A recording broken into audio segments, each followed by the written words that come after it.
नमस्कार प्रेक्षकांनो, आजच्या एपिसोडमध्ये आपण बघूया तर इथे ईश्वरी नम्रताला सांगत असते की आधी तो अर्णव राजे शिर्के मला भडकूचन वाटत होता. इतका वाईट असेल असं अजिबात वाटलं नव्हतं. तो एखाद्याचा जीव घेऊ शकतो या गोष्टीवरती माझा विश्वासच बसत नाही आहे. इतक्या नीच पातळीला जाईल असं कधी वाटलं नव्हतं ग मला. तेव्हा इथे जयू आत्या म्हणत असते, आता जेव्हा स्वतःला त्याचा अनुभव आला तेव्हा तुला कळते का तो किती वाईट आहे ते. नाहीतर मी तुला इथे घसा ओरडून ओरडून सांगत होती की त्याच्यापासून लांब राहा लांब राहा, तेव्हा तुला ऐकू आलं नाही का. आता जेव्हा इतकं मोठं नुकसान झालं तेव्हा तुझे डोळे उघडले. तेव्हा इथे नम्रता म्हणते, आत्या तू थकली असशील ना, थांब मी तुझ्यासाठी गरमागरम आल्याचा चहा करते. तेव्हा इकडे जयू आत्या म्हणत असते, कर बाई कर, चहा कर माझ्यासाठी आणि काहीतरी खायला सुद्धा कर. ते हॉस्पिटलमध्ये इकडून तिकडून नाचून अगदी डोकं दुखायला लागले माझं आणि मी थकून गेले पार. तेव्हा इथे आता जयू आत्याला आपल्यामुळे त्रास झाला ही गोष्ट आता ईश्वरीला आवडलेली नसते. ईश्वरी म्हणते, आत्या थांब ना गं, तुला माझ्यामुळे खूपच जास्त मनस्ताप झाला ना गं, माझ्यामुळे तुला त्रास झाला, खरंच त्यासाठी मनापासून सॉरी.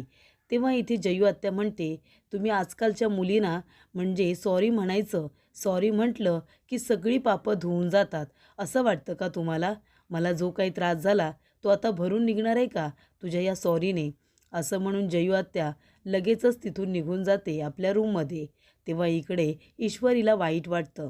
तेव्हा नम्रता म्हणत असते की इशू, वाईट वाटून घेऊ नको आत्याच्या बोलण्याचं. अगं ती फक्त बोलते, मनातून तुझ्यावरती किती माया करते हे बघितलंस ना तू. आता अजिबात या गोष्टीचा विचार करू नकोस आणि मी तुझ्यासाठी सुद्धा काहीतरी खायला आणते, असं नम्रता म्हणते. त्यानंतर प्रेक्षकांनो, इथे इशू आता बसलेले असते. तेव्हा तिला आठवतं तो ड्रायव्हर म्हणालेला असतो की बरं झालं, अर्णव सरांनी सांगितलेलं काम माझं पूर्ण झालेलं आहे. तेच तिला सारखं सारखं आता आठवत असतं. त्याचबरोबर इथे आता अर्णवसुद्धा ऑफिसला जायला निघालेला असतो. तेव्हा इथे आता जे काही ईश्वरी बोललेली असते ते त्याला आठवत असतं. ती म्हणते, एखाद्या माणसाच्या जीवावरती कसे काय उठू शकता हो तुम्ही. माझा जीव घेण्याचा प्रयत्न केलात, त्या माणसाने तुमचं नाव घेतलं होतं, हे सगळंच आता त्याला आठवत असतं. तेव्हा तो आपला मोबाईल काढतो आणि म्हणत असतो, काय करू, तिला फोन करू का, हॉस्पिटलमधून आली का, तिची तब्येत कशी आहे हे विचारायला. पुन्हा तो म्हणतो, नाही नको नको, मग मेसेज करू का. तर इथे आता कॉल करण्यासाठी त्याला इथे आता धीर वाटत नसतो. म्हणून तो म्हणतो, ठीक आहे, एक काम करतो, मी तिला मेसेज करतो आणि विचारतो ती कशी आहे म्हणून. तेव्हा इथे अर्णव आता ईश्वरीला मेसेज करत असतो की तुझी तब्येत कशी आहे हे विचारण्यासाठी. तो मेसेज टाईपसुद्धा करतो, पण तो तिला सेंड करत नाही, कारण त्याला भीती वाटत असते. त्याला असं वाटत असतं की ती आधीच माझ्यावरती चिडले, कारण तिचा गैरसमज झाला आहे. कारण जी गाडी बंद पडली होती, बिघडली होती, त्या गाडीतून मीच तिला पाठवलं होतं. ड्रायव्हर कोण आहे, कुणासोबत चालले याची काही मी इथे चौकशीसुद्धा केली नाही. रागाच्या भरात फक्त म्हणालो, जाऊ दे तिला जायचं आहे तर, एवढंच फक्त मी म्हणालो होतो. त्यामुळे इथे आता अर्णवला खूपच जास्त गिल्टी वाटत असतं. तो म्हणतो, चूक तर माझीच आहे ना, म्हणजे मी निदान शहानिशा तरी करायला हवी होती. तेव्हा इकडे ईश्वरीचं बोलणं सातत्याने आता त्याला आठवत असतं.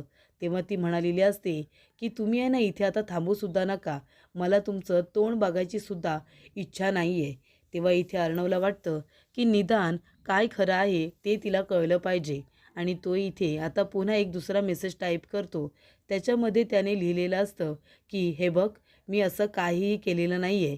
तो माणूस कोण होता, त्याने हे सगळं केलं, मला माहिती नाही आहे, असं तो पुन्हा आता टाईप करतो आणि ते सेंड करायला जाणार. त्याला असं वाटतं की ईश्वरी देसाई कदाचित त्याच्या या मेसेजवरती विश्वास ठेवणार नाही आणि तिला राग येऊ शकतो. तेव्हा त्याने पुन्हा जो मेसेज टाईप केलेला असतो तो सेंड न करता पूर्णपणे तो आता तो मेसेज पुन्हा खोडून टाकतो. तर इथे अर्णव आता इतका मनातून आता खचून गेलेला असतो की त्याला असं वाटत असतं की ईश्वरी आता माझ्यावरती रागवले. तिला काही जरी सांगायला गेलं ना तरीसुद्धा ती माझ्या बोलण्यावरती विश्वास नाही ठेवणार. आणि तेव्हा इथे ईश्वरीला आता कुठेतरी जो काही त्रास झाला आहे, तिचा अपघात झाला आहे, त्यासाठी मी सुद्धा जबाबदार आहे असं अर्णवला वाटत असतं आणि म्हणूनच तो या वेळेला गिल्टी असतो. तेव्हा तो डोक्याला हात लावून आता बसलेला असताना तिथे अंजली येते. अंजलीला कळत असतं की अर्णव थोडा दुःखी आहे, त्याला त्रास होतो या सगळ्या गोष्टीचा. तेव्हा अंजली तिथे आल्यानंतर ती म्हणत असते की चिंटू, काय रे, खूपच जास्त रेसलेस दिसतोय, खूप टेन्शन आलं आहे का तुला? तेव्हा इथे अर्णव म्हणतो, नाही ताई, असं नाही आहे गं. तेव्हा इथे अंजली म्हणत असते की मला माहिती आहे, म्हणजे ईश्वरी देसाई हिचा एवढा मोठा अपघात झाला आहे, त्यामुळे तुला ह्या वेळेला गिल्टी वाटते ना? तेव्हा अर्णव म्हणतो, ताई, अगं म्हणजे तिचा गैरसमज झाला आहे की हे सगळं माझ्यामुळे झालं आहे म्हणून. आता सांग ना, मी तरी काय करू? तेव्हा इथे अंजली म्हणत असते, हे बघ चिंटू, गप्प राहिलास ना तर गैरसमज वाढत जातील. जे काही खरं आहे ना ते तू बोललं पाहिजेस. असं मनामध्ये प्रत्येक गोष्ट साठवून ठेवण्यापेक्षा बोलून मोकळा हो. नाहीतर गप्प बसलास ना तर जे गैरसमज झालेत ते कमी होणार नाहीत, ते सुद्धा वाढतच जातील. तेव्हा जे काही आहे ते बोलून टाक ना, असं गप्प नको राहूस. तेव्हा अंजली म्हणते, मला माहिती आहे मनामधून तुलासुद्धा खूपच जास्त ह्या वेळेला गिल्टी वाटतंय, म्हणून तू विचार करतोयस ना. याआधी मी तुला असं कधीच बघितलेलं नाही आहे. तेव्हा इथे अर्णव म्हणत असतो, कारण तिने माझ्याबद्दल जो गैरसमज करून घेतला आहे ना, तो चुकीचा आहे. मी जरी तिची मदत केली असली तरीसुद्धा तिच्याबरोबर हे जे काही घडलं आहे, कुठे ना कुठेतरी मी या सर्व गोष्टीला जबाबदार आहेच. तेव्हा अर्णव आता ऑफिसला जायला निघालेला असतो. तेव्हा अंजली म्हणत असते, कुठे जातोयस? ईश्वरीला भेटायला जातोयस का? तेव्हा अर्णव म्हणतो, नाही ताई, मी ऑफिसला चाललो आहे. तेव्हा इथे अंजली गप्पच बसते. कारण अंजलीला सुद्धा असं वाटत असतं की अर्णवने गप्प राहण्यापेक्षा जाऊन जर तो ईश्वरीला भेटला, तिच्याशी बोलला, गैरसमज दूर केले तर जास्त बरं होईल, म्हणून तिला असं वाटत असतं. पण अर्णव म्हणतो की नाही, मी आता ऑफिसला चाललो आहे, ईश्वरीला भेटायला नाही. तेव्हा इथे अंजली म्हणते, मला माहिती आहे चिंटू, हे जे काही झालं आहे ना त्यामुळे तुलासुद्धा खूप जास्त त्रास होतो आहे. तरी इथे प्रेक्षकांनो, ईश्वरी आपल्या रूममध्ये असते आणि तू स्वतःहून उठण्याचा प्रयत्न करत असते. पण तिच्या पायाला आता मार लागल्यामुळे तिला आता काही उठता येत नसतं. तेव्हा तिचा पाय पुन्हा दुखल्यामुळे इथे नम्रता धावत पळत येते आणि म्हणत असते की इशू, अगं काय करतेस तू? अजून तू पूर्णपणे बरी झालेली नाही आहेस. तुला कळत नाही आहे का? तुला आरामाची गरज आहे. तू आराम कर बरं. हे बघ, हळूहळू तुला जमेल चालायला. तेव्हा इथे आता इशू म्हणत असते, ताई, अगं आराम किती करू? हे बघ, मी आराम नाही करू शकत. इथे मला 2 कदमसुद्धा चालता येत नाही आहे. मी तुमच्या दोघींवरती आता इकडे बोज बनून राहणार आहे का? हे बघ, मला तुमच्या दोघींवरती बोज बनून नाही राहायचं आहे. मला तुम्हाला अजून त्रास नाही द्यायचा आहे. मला खूप काम करायचं आहे. मला खूप काम करायचं आहे, पैसे कमवायचे आहेत आणि त्या अर्णव राजे शिर्केच्या जवळ माझ्या आईवडिलांचं जे लॉकेट आहे ना, ते मला परत घेऊन यायचं आहे आणि आता मला तिथे नोकरीसुद्धा करावीशी वाटत नाही आहे. त्या माणसाचा मला चेहरासुद्धा बघावासा वाटत नाही आहे. बघ ना, म्हणजे एखाद्या माणसाचा राग येतो म्हणून आपण त्याच्या जीवावरती उठतो का? तो माणूस इतक्या नीच पातळीला जाऊन वागेल, या गोष्टीचा मी कधी विचारसुद्धा केला नव्हता. तेव्हा इथे आता ईश्वरी म्हणत असते की ताई, बघ ना गं तू, म्हणजे आता आधीच मला त्या अर्णव राजे शिर्केचे पैसे परत करायचे आहेत आणि आता हॉस्पिटलचा बिलसुद्धा खूप जास्त झाला असेल ना गं. ते हॉस्पिटलचं बिल कसं भरलं असेल? तेव्हा नम्रता म्हणते, इशू, हे बघ, तू आता त्या पैशांचा विचार नको करूस, कारण ते पैसे आहेत ना, ते अर्णव सरांनी भरलेले आहेत. तेव्हा ईश्वरी म्हणते, काय? त्या भडकूचंदने हॉस्पिटलचे सगळे पैसे भरले? बघितलंस ना ताई, हा माणूस आहे ना असा करतो, म्हणजे दुनियेला दाखवायला तो किती चांगला आहे हे सतत दाखवत असतो आणि आतमध्ये हा माणूस किती खडूस आहे, किती नीच आहे ना, ते मला बरोबर माहिती आहे. तेव्हा आता या माणसाने अजून माझ्या डोक्यावरती कर्ज करून ठेवले, असं इशू म्हणत असते. मला काही झालं तरी लवकर बरं व्हायचं आहे आणि काम करायचं आहे, असं तिचं म्हणणं असतं. तेव्हा नम्रता म्हणते, तुला लवकर बरं व्हायचं आहे ना? तेव्हा ती म्हणते, हो ताई, व्हायचं आहे. तेव्हा इथे नम्रता तिला सांगते, मग डोक्यामधून आहे ना हे सगळे विचार आहे ना काढून टाक आणि फक्त आता तुझ्या बरं होण्याकडे लक्ष दे, बाकी कसलाही विचार करू नकोस. तेव्हा इथे प्रेक्षकांनो, आता अर्णव त्या व्हिडिओकडे सतत बघत असतो. जे CCTV फुटेज असतं ते त्याने आपल्या लॅपटॉपमध्ये चालू केलेलं असतं आणि जो तो क्रिमिनल माणूस असतो, ज्याने ईश्वरीला गाडीतून खोटं बोलून नेलेलं असतं, त्या माणसाचा चेहरा तो व्यवस्थित बघत असतो आणि विचार करत असतो. तेवढ्यातच इथे प्रेक्षकांनो आता लावण्या तिथे कामाचं बोलायला आलेली असते. तेव्हा लावण्या म्हणत असताना इथे अर्णवचं लक्ष तिच्या बोलण्याकडे नसतं. तेव्हा लावण्या म्हणते, काय झालं SR? अरे लक्ष कुठे आहे तुझं? तेव्हा अर्णव म्हणतो की तू ऑफिसमध्ये कशाला येतेस? माझं लक्ष कुठे आहे ते बघायला येतेस का? नाही ना. मग हा काय प्रश्न आहे? मूर्खासारखा प्रश्न का विचारतेस? त्यानंतर इथे लावण्य आता गप्पच बसते. तेव्हा ती म्हणते की ही फाईल तुला द्यायची होती अप्रूव्हलसाठी, तेव्हा तू एकदा बघून घे. तेव्हा अर्णव म्हणतो, ठीक आहे, तू इथे ठेवून दे आणि तू जा, मी बघतो. तेव्हा लावण्य आता जात असताना अर्णव म्हणत असतो की लावण्या जरा इकडे ये. तेव्हा लावण्याला असं वाटतं की अर्णवला माझ्याशी काही बोलायचं आहे का? तेव्हा लावण्या जाऊन त्याच्याजवळ उभी राहते आणि म्हणते, काय झालं SR? काय बोलायचं आहे? तेव्हा अर्णव म्हणतो, याला ओळखतेस का? तेव्हा ती म्हणते, कोण? तेव्हा अर्णव म्हणतो, तिकडे बघ लॅपटॉपमध्ये, तू याला ओळखतेस का? तेव्हा इथे लावण्य म्हणते, नाही नाही, मी याला नाही ओळखत. तेव्हा इथे अर्णव म्हणतो की तेच तर मला बोलायचं आहे. एक्झॅक्टली मी सुद्धा याला नाही ओळखत. जर मी याला ओळखत नाही तर मी ड्रायव्हर म्हणून याला का आपल्या इकडे ठेवेन ना. तेव्हा इथे अर्णव म्हणतो, अगं हा माणूस आहे ना गुंड प्रवृत्तीचा आहे, क्रिमिनल आहे तो. कितीतरी खून केले त्याने. पोलिसांनी याला लगेच ओळखलं आणि याचा शोसुद्धा सुरू केलेला आहे. एक नंबरचा क्रिमिनल माणूस आपल्या होळी पार्टीमध्ये येतो, आपल्याच एम्प्लॉईला खोटं बोलून गाडीतून घेऊन जातो आणि तिचा अपघात घडवून आणतो. म्हणजे या सगळ्याच्या मागे नक्की कारण तरी काय असेल? त्याने बरोबर माझंच नाव का घेतलं असेल ईश्वरी देसाईसमोर आणि तिला मारण्यामध्ये त्याला काय फायदा असेल? असा अर्णव विचार करत असतो. नेमका ईश्वरीवरती त्याचा राग तरी का? त्याचा काही संबंध असेल का?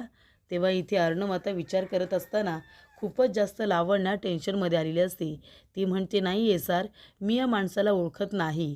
तेव्हा अर्णव म्हणतो, याला मी लवकरात लवकर शोधून काढणार आणि नक्की इथे ईश्वरी देसाईचा अपघात करण्यामागे त्याचा काय हेतू आहे, काय कारण आहे ते सुद्धा मला जाणून घ्यायचं आहे. त्याचबरोबर इथे लावण्य आता शांत होत असते. ती म्हणते, नाही नाही, SRला माझ्यावरती संशय तर आला नसेल ना, म्हणूनच त्यांनी डिरेक्टली मला इथे प्रश्न विचारले. काही जरी झालं ना तरीसुद्धा तो माणूस SRला भेटता कामा नये, नाहीतर माझं काही खरं नाही आहे. तेव्हा लावण्याने जे काही केले त्याचे परिणाम काय होणार आहेत याबद्दल तिला बरोबर माहिती असतं. आणि तेवढ्यातच इथे वल्लरीचा तिला फोन येतो. वल्लरी म्हणत असते, काय गं लावण्या, अगं काय चाललंय तुझं? तू नेहमी प्लॅन करणार आणि काही ना काहीतरी माती खाणारच का गं? तेव्हा इथे लावण्या म्हणते, काय झालं, काय बोलायचं आहे तुम्हाला? तेव्हा इथे आता वल्लरी म्हणत असते, अगं जो क्रिमिनल माणूस घेऊन आलीस ना तू ईश्वरी देसाईला मारायला, अगं त्याला शोधण्यासाठी इथे अर्णव दिवस रात्र एक करतोय. त्या CCTV फुटेजमध्ये तो माणूस थोडासा दिसतोय आणि पोलिसांनी सुद्धा त्याला ओळखलंय. त्याच्यामुळे इथे आता पोलीस त्या माणसाचा शोध सगळीकडे घेत आहेत. हे बघ, मागच्या वेळी आपण जे काही केलं होतं ना, गोष्ट वेगळी होती. पण ह्या वेळेला अर्णवला असं वाटतंय की त्या ईश्वरीबरोबर जे काही झालं आहे ते त्याच्यामुळे झालं आहे. तो गिल्टी आहे खूप आणि म्हणूनच त्या माणसाला शोधण्यासाठी तो दिवस रात्र आता एक करतोय. तेव्हा जर तो माणूस अर्णवच्या हाती लागला तर तुला माहिती आहे ना काय होईल? तेव्हा लावण्या म्हणते, मला माहिती आहे हो, आणि हे बघा, तो माणूस अर्णवला सापडणार नाही आहे आणि तुम्ही नका काळजी करू. तेव्हा इथे वल्लरी म्हणते, नका काळजी करू काय नका काळजी करू? हे बघ, तो जर सापडला ना तर आपल्यासाठी खूपच जास्त कठीण होऊन बसेल, कळलं का तुला? या वेळेला अर्णवने खूपच जास्त मेहनत घेतली आहे त्या माणसाला शोधायला. तेव्हा तू त्याला मुंबई सोडून लवकरात लवकर जायला सांग. तेव्हा लावण्या म्हणते, मी त्याला हवे तेवढे पैसे दिलेत आणि त्याला मुंबई सोडून जायला सुद्धा सांगितलं आहे. मग आता तो गेलाय की नाही मला कसं माहिती असणार? तेव्हा इथे वल्लरी म्हणते, अगं मग त्याला फोन करून विचार ना की बाबा रे, मुंबई सोडलीस की नाही अजून? आणि जर त्याने मुंबई सोडली नसेल तर लवकरात लवकर त्याला सोडायला सांग. असं इकडे आता वल्लरी लावण्याला म्हणत असते. तेव्हा लावण्या म्हणते, हे बघा, तुम्ही आहे ना जरा शांत व्हा. तुम्ही उगाच इथे जास्त काही बोलून मला अजून पॅनिक करू नका. मी जे काही करेन ना ते शांतपणे करीन आणि जरी मी या सगळ्या प्रकरणामध्ये अडकले तरीसुद्धा सिच्युएशन कशी सांभाळून घ्यायची ना मला बरोबर माहिती आहे. कुणीही आता एवढी काळजी करू नका. त्यानंतर प्रेक्षकांनो, इथे जरीसुद्धा अर्णव आपलं काम करत बसलेला असतो तरीसुद्धा मनामध्ये ईश्वरी देसाईचाच विचार करत असतो. तेव्हा इथे तो एकटाच बसलेला असताना त्याचा भाऊ आकाश तो सुद्धा त्या ठिकाणी येतो. आणि इथे अर्णवला सातत्याने तेच आठवत असतं जे ईश्वरी त्याला रागाच्या भरामध्ये बोललेली असते. तेव्हा इथे आता आकाश आल्यानंतर तो कामाचं त्याला विचारत असतो. महत्त्वाचे क्लायंट जे आलेले असतात आणि त्यांच्यामध्ये जे डील झालेलं असतं त्याबद्दल तो बोलत असताना इकडे आता मध्येच अर्णव म्हणत असतो की आकाश, अरे ऑफिसमध्ये स्टाफ कमी आलाय का? आज अजिबात ऑफिसमध्ये आवाज येत नाही आहे. तेव्हा इथे आकाश आपल्या मनामध्ये म्हणतो हळूच की दादा वाटतं ईश्वरीला इथे मिस करतोय, म्हणूनच त्याला असं वाटतंय की ऑफिस एवढं शांत का आहे. तेव्हा इथे अर्णव म्हणत असतो की हो ना, कुणी आले नाही का जास्त? तेव्हा आकाश म्हणतो दादा, कदाचित तुला हे आवडणार नाही, पण एक सांगू का, आज ईश्वरी नाही आहे ना. कदाचित ईश्वरी असल्यानंतर ऑफिसमध्ये दंगा असतो आणि आज तो नाही आहे, म्हणून तुला असं वाटतंय. त्यानंतर इथे अर्णव म्हणतो की असं काही नाही आहे, मला काही तिची आठवण वगैरे येत नाही आहे, कळलं ना तुला. त्यानंतर इथे तो म्हणत असतो कामाचं बोलायला आलायस ना, जे काही बोलायचं आहे ते बोल आणि जा, तू तुझं काम कर. त्याचबरोबर इथे आकाश आता पूर्णपणे ओळखून जातो की इथे अर्णवला कसला त्रास होतोय. तेव्हा इथे आकाश पुन्हा काही बोलायला जाणार तेवढ्यातच अर्णव म्हणतो की नाही, मला जावं लागणार आहे, बोलल्याशिवाय गैरसमज दूर होणार नाहीत, असं इकडे आता अर्णव म्हणत असतो. त्यानंतर इथे नम्रता ईश्वरीला गोळ्या औषधं देत असते. तेव्हा ईशू म्हणते की ताई, अगं एवढ्या गोळ्या खाण्यापेक्षा आहे ना तू यांची उसळ कर आणि मला प्यायला दे, कंटाळा आलाय गं मला. तेव्हा इथे दोघींची मस्ती चालू असते. अर्णव त्या ठिकाणी येतो. अर्णव आता दरवाजा नॉक करतो. तेव्हा नम्रता आणि ईश्वरी दोघीजणी दाराकडे बघतात, तर अर्णव आलेला असतो. तेव्हा ईश्वरी लगेचच त्याच्याकडे तोंड फिरवते, त्याला बघते आणि दुसरीकडे बघायला सुरुवात करते. त्याला साधं आतमध्ये यायला सुद्धा सांगत नाही घरामध्ये. त्यानंतर नम्रता म्हणते की या ना सर या. तेव्हा अर्णव येतो आणि इथे आता ईश्वरीच्या शेजारी उभा राहतो. ईश्वरी काही त्याच्या तोंडाकडे बघायला अजिबात तयार नसते. त्याला कळलेलं असतं की या वेळेला ईश्वरी खूपच जास्त हर्ट झालेली आहे. तेव्हा इथे आता अर्णव काही बोलायला जाणार तेवढ्यातच इथे लगेच ईशू म्हणते की ताई, तू यांना ना एक काम सांग, यांना इथून आत्ताच्या आता जायला सांग. मला यांच्याबरोबर एक शब्दसुद्धा बोलायचा नाही आहे. यांच्यासारखा उलट्या काळजाचा माणूस मी आत्तापर्यंत बघितलेलाच नाही आहे. तुम्हाला मला मारून काय मिळालं असतं काय माहिती. पण ताई, एक गोष्ट यांना सांग, मी बरी होते हळूहळू. हे ऐकून यांना जास्त काही आनंद होणार नाही आहे, पण तरीसुद्धा मी बरी होते हे कळू दे यांना. त्यानंतर इथे प्रेक्षकांनो ईश्वरी आता अर्णवला चांगला टोमणा मारत असते. ती म्हणत असते की मी बरी होते हे कदाचित यांना आवडणार नाही आहे, पण मी आता हळूहळू बरी होते आणि लवकर चालायलासुद्धा लागणार आहे. तेव्हा इथे अर्णव म्हणतो की अगं काय बोलतेस तू, तुला तरी कळतंय का? आणि हे बघ, जर मी तुला मारण्याचा प्रयत्न केला असता, मी जर तुझा अपघात घडवून आणण्याचा प्रयत्न केला असता, तर त्या ड्रायव्हरला मी असं का सांगितलं असतं की इथे आता अपघात घडवून आणण्याच्या आधी त्या ड्रायव्हरने उडी मारत असताना त्याने माझं नाव का बरं घेतलं असेल. तेव्हा इथे मी जर तुला मारण्याचा प्रयत्न खरोखर केला असता, तर मी त्या ड्रायव्हरला माझं नाव घ्यायला सांगितलं असतं का? का केलं असतं मी असं? त्याने हे सगळं मुद्दामसुद्धा केलं असेल ना. तेव्हा नम्रता म्हणते अगं हो इशू, असं सुद्धा होऊ शकतं ना, असा पण विचार करून बघ. तेव्हा इशू म्हणते ताई, हे बघ तुला काही माहिती नाही आहे, तू उगाच मध्ये काही बोलू नकोस. तेव्हा अर्णव म्हणतो असं कसं? हे बघ, तुला मी किती इथे वाईट वाटत असेन, म्हणजे लोकांना मी इथे इनसेन्सिटिव्ह वाटतो, पण मी आतून काय आहे ना ते माझं मला माहिती आहे. लोक जसा माझ्याबद्दल विचार करतात मी मुळीच तसा नाही आहे. आणि जरी मला तुला माझ्या ऑफिसमधून बाहेर काढायचं असेल, माझा तुझ्यावरती राग असेल, तर मी तुला फायर करेन ना. मी ऑफिसमधून तुला माझ्या कंपनीमधून काढून टाकेन, पण मी तुझा जीव घेण्याचा प्रयत्न का करेन? हे सगळं करून मला काय मिळणार आहे? तुला मारल्यावरती माझा काय फायदा होणार आहे? असं अर्णव विचारतो. तेव्हा इथे ईश्वरी आता दुसरीकडेच बघत असते. तेव्हा इथे अर्णव म्हणतो की एखाद्या माणसाचा जीव घेण्या इतपत हा अर्णव राजशिर्के नीच नाही आहे, कळलं ना तुला. मी असं काही केलेलं नाही आहे. त्यानंतर इथे आता जयू आत्यासुद्धा आलेली असते. तेव्हा इथे आता ईश्वरी त्याच्याकडे बघतच बसते. तेव्हा अर्णव म्हणतो की तुला वाटलं तरी कसं की मी एखाद्याचा जीव घेऊ शकतो? मी असं काहीही केलेलं नाही आहे. तेव्हा इथे जयू आत्या म्हणत असते, सगळं काही करून सवरून असं म्हणायचं की मी काहीच केलेलं नाही आहे म्हणून. एवढा नीचपणा मी कधीच करत नाही. आधी नीचपणा करायचा आणि नंतर म्हणायचं की मी काही केलेलं नाही आहे म्हणून. अहो मला माहिती आहे हे सगळं आहे ना तुम्हीच केलं. बघा बघा माझ्या मुलीची काय अवस्था करून ठेवली आहेत ना ते तुम्ही बघा. तिच्यावरती एवढा राग होता तुमचा की तिचा अपघात घडवून आणलात तुम्ही. हे सगळं करत असताना तुम्हाला अजिबात लाज नाही वाटली का? तेव्हा इथे आता जयू आत्या म्हणत असते की किती लागले तिच्या पायाला डोक्याला. याला जबाबदार कोण?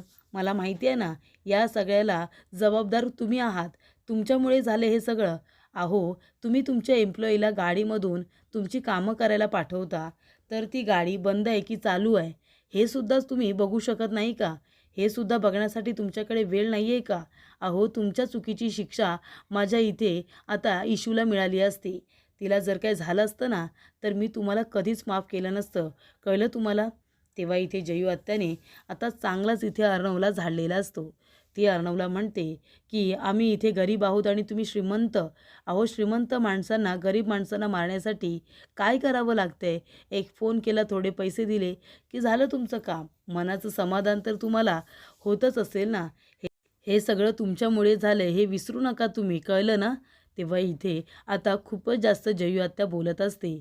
तर पुढील भागामध्ये आपण बघूया जयू आत्या जेव्हा अर्णवचा अपमान करते तेव्हा इथे आता इशू म्हणत असते की बास आत्या, अगं किती बोलशील त्यांना. सर इथे त्यांच्या एम्प्लॉईला बघायला आलेले आहेत एवढं मोठं मन करून आणि आता आपल्या घरी ते आलेत म्हणून आपल्या घरी आलेल्या पाहुण्याचा आपण असा अपमान करायचा का? हे बघ माझ्या सरांना तू असं बोललेलं मी खपून घेणार नाही. त्यांचा अपमान करायचा नाही. ते मला नाही आवडणार. तेव्हा इथे ईश्वरी आता अर्णवची बाजू घेते. तेव्हा अर्णवला असं वाटतं की ईश्वरीने त्याला माफ केलेलं आहे. तेव्हा इथे ईश्वरी म्हणते की माझ्या सरांचा झालेला अपमान मला सहन होणार नाही आहे. ते ऐकल्यानंतर जयू आत्या सरळ आपल्या रूममध्ये निघून जाते. तेव्हा इथे आता लगेचच ईश्वरी इथे उभी राहत असताना ती पडणार. तेवढ्यात अर्णवने तिला सावरलेलं असतं, तिचा हात पकडलेला असतो. तेव्हा ईश्वरी म्हणते, पण एक मिनिट, याचा अर्थ मी तुम्हाला माफ केले असं होत नाही. तेव्हा इथे ईश्वरी रागानेच आपला हात सोडवते.